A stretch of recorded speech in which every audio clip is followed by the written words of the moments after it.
Hi, I'm Paul Battaglia, and this is section 6.2. Students enter 6.2 knowing how to integrate, and they have a wide variety of skills and techniques they can use. They know how to find the area between two curves, but now it's time to transition from 2 dimensions to 3 dimensions. So the essential question we would like students to be able to answer at the end of section 6.2 is, how do you find the volume of solids of revolution? And how do you find the volume of solids with known cross-sections? So the first 2 methods we're going to discuss are the disk and washer method. But I'd like to start by talking about what I've done in my class before to introduce the topic. It's a very neat hands-on activity that I think your students might get a lot out of. I would go get a couple of pairs, and I would team my students into groups of 2 or 3, maybe 4 depending on the class size. And I would give each team a pair. And I'd ask the team to cut that into equal cylindrical discs as best as they could. So we'd lay the pair down and we cut it into a series of discs. I then asked them to use their knowledge of geometry to find the volume of each disc, and then naturally add up all those volumes and give me the volume of their pair. Now that we've done that, we're going to have to put it back together because we're going to try and do the calculus behind it. So I'll give them some toothpicks, and we'll actually put the pair back together using toothpicks, turn it on its side, put it on some graph paper, and here you can use whichever size graph paper you like. I like 1/10 inch because it really improves the accuracy a little bit. Then we lay it on its side, outline the pair, and we try and create a model, an equation, that we can use to analyze that curve. We take that model, we put it into our graphing calculator, we have a bunch of points hopefully to use. We do some regression analysis, and then we actually try and begin the discussion of, well, now how would we find the volume from this 2-dimensional diagram? And obviously we want them to connect the idea that we were using cylinders, so how does that now translate into using a function? This discussion is pretty long and it's pretty intensive, and the entire activity might even take an entire 45-minute class period. So plan accordingly, but it's well worth it, because once we talk about how to formulate the disk method and how to use the correct integral, I can then show them an apple. I can core the apple, show them the whole, and say, well, how would this affect our volume calculation? And this gets them thinking, well, can I do the same thing? If I do the same thing, do I have to make some type of an adjustment? Then we get into the idea of the washer method. I might even go as far as taking that apple and cutting it up myself and showing them these cylindrical, what used to be discs and now discs with a hole in it, and ask them how that changes the calculus, the math behind it. See, when we do things like this and we provide manipulatives for students, it gives them that chance to really deepen their connection with what we're doing. And it's higher level stuff. I mean, we're into chapter 6 of calculus at this point. It's okay to go back and do some nice, fun activities so students can make that connection. Okay, let's talk about some of the other strategies that we might want to use in the classroom, specifically with how to handle presenting the disk or the washer method. Let's start with the disk method. Now students have seen that we have the volume of a cylinder, pi r squared h, and we've translated that into a specific integrand. We have to make sure they honor pi. So we have to make sure that they're throwing pi at the outside of their integral. Secondly, we have to distinguish for them the difference in when to use the disk method versus the washer method. So there's a couple things that I think I would do. First and foremost, I give them a little bit of a strategy process that they might want to use. Number 1, draw the 2-dimensional picture. Outline the curve. Number 2, decide whether or not you should be putting your integrand in terms of x or y. Remember, if the solid is being revolved around a vertical line, now things have to be in terms of y. If the solid is being revolved around a horizontal line, the integrand has to be in terms of x. Now, along with this, the reason I want them to take note of this is because their limits of integration will change as well. And then finally, decide for yourself, should I handle this using the disk method or the washer method? So naturally, the question comes up from students, how can I tell? And I try and point them to the word space. Is there space between the region you're trying to revolve and the axis of revolution itself? If so, we need to use the washer method. Sometimes I'll use the term hug. If the solid, or the region that outlines the solid, hugs the axis of revolution and there is no space, then that's when we would want to use the disk method. Now, from here, what I like to do is try and have them run through a couple of examples and see if they're having any issues in the setup. Because remember, there's one other setup issue. With a washer problem, we have that radius squared function, but it's the difference. The outer radius squared minus the inner radius squared.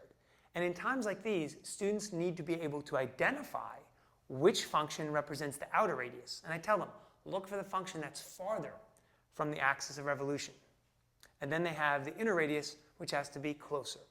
See, these are all things that you could even say are common mistakes, but students really need to be shown the correct way to set these things up. I don't know how much we can rely on them, in the first few examples at least, to do on their own. So we've only talked about the disc and the washer method, and you might be watching this saying, this is a lot of material to cover, and it certainly is. So let's pause for a moment and talk about pacing. It's very necessary. We're getting towards the end of the Calculus AB curriculum, but still it's very necessary that we take the necessary time that we need. If students are struggling, you might need to take an extra day or two. I don't know if I would pigeonhole myself into the idea of 3 days and then I'm going to test them, or 2 days, a quiz, 1 more day, then I'm going to test them. I think you really need to feel out your class. And that might change year to year, but I think you really need to honor the idea that there's a lot going on here. There's a lot of examples that you probably need to cover. So in the past, maybe it's taken me 4 or 5 traditional 45-minute period days. Yeah, I'm on the block now, so 2 or 3 block days. Adjust accordingly for your schedule. Okay, finally, let's talk about volumes of solids with known cross-sections. Now, the way I like to go about this is specifically looking at something like example 6. But I'm going to adjust example 6 a little bit.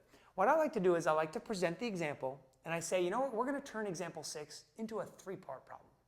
Part A, let's find the volume of this solid using square cross-sections. Part B, let's use semicircular cross-sections. And then part C, let's do the same calculation, but this time equilateral triangle cross-sections.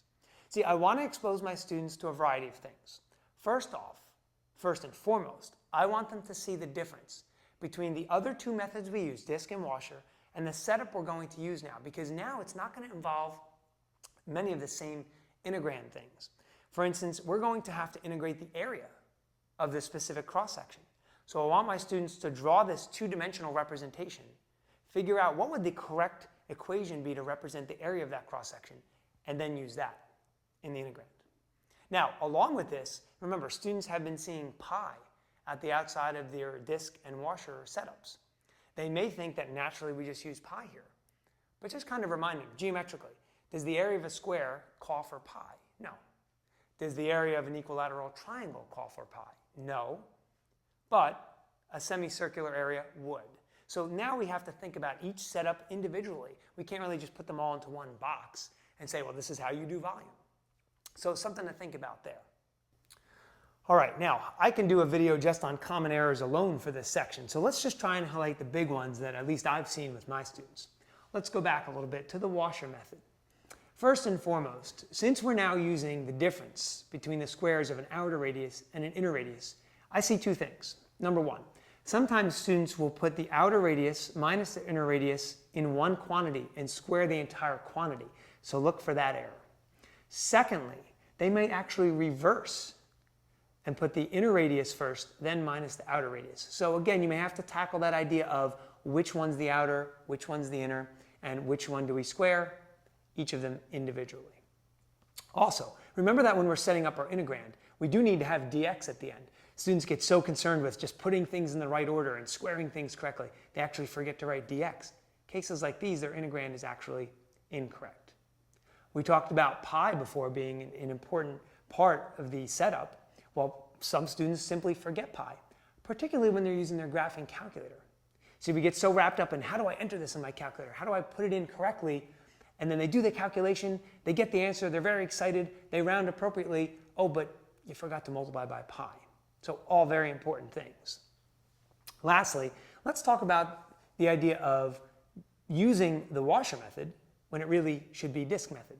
We talked a little bit before about the idea of identifying space. So look for that. And then lastly, what I see a lot of is students who actually forget to interpret the integrand correctly in terms of x or y. So one more time, let's go over that. If students are asked to revolve a region around a vertical line, then their integrand must be in terms of y. If that line is not the y-axis itself, watch for students who don't incorporate that line into their problem. I'll give you an example. Let's suppose we're asked to revolve a region around the line x equals 2. Well, now my setup must incorporate 2 minus the outer radius, quantity squared, minus 2 minus the inner radius, quantity squared. That's a very common mistake. Students kind of just forget that that axis now is a very important number that we need to incorporate. And then lastly, we talked about make sure that if we're supposed to be revolving around a horizontal line, that we're in terms of x. And many of the same rules and principles apply. Okay, finally, now that we've seen area and volume together back to back in sections 6.1 and 6.2, don't be surprised, and students shouldn't be surprised, to expect some type of a question on the AP exam that actually incorporates all of these concepts together. I certainly give it in many of my quizzes or tests or assessments, and I think you should as well. And so it's not atypical for students to see a question that says, Part A, find the area. Part B, find the volume. Now, they're not going to tell you whether or not you should be using disk or washer method. Students will have to decipher that on their own. And Part C might even be, find the volume of this base region using a square cross-section. So all three things now can be incorporated. That being said, we have talked so many times in my class about being fluent with the graphing calculator, knowing how to enter things correctly. Don't use calculator syntax. Believe it or not, this might be the most difficult thing students have to do with their calculator because they have to enter so many different functions in so many specific ways. So watch for this and really give the students a chance to practice it. Maybe consider doing a couple examples and then having students recreate those examples solely with the graphing calculator, not pencil and paper anymore. See if they can kind of try and get better at both. You want to strike a nice balance. Now, the other thing is, in terms of scoring points, I've seen many times where on these types of questions, points are awarded simply for the setup. And the exam knows that it may be even hard to actually go do the math, so they really are just interested. Do the students conceptually know how to set the integral up? I've even seen cases where if the student correctly identifies the limits of integration and has pi as the correct constant outside their setup, they would earn 1 point. Now you say, well, what's 1 point really?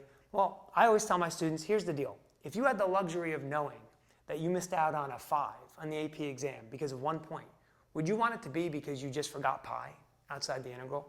I think this does a good job of showing them, why it's important to just be detailed. Now, I said before, and I'd just like to reiterate it again, I think pacing is your biggest obstacle in this section. Look carefully at the examples you'd like to include. Think about your specific class, and then think about how much time you need to cover it. And do yourself a favor, take that time. It's only going to help. I hope these tips have helped. I'm sure you'll find much success in section 6.2.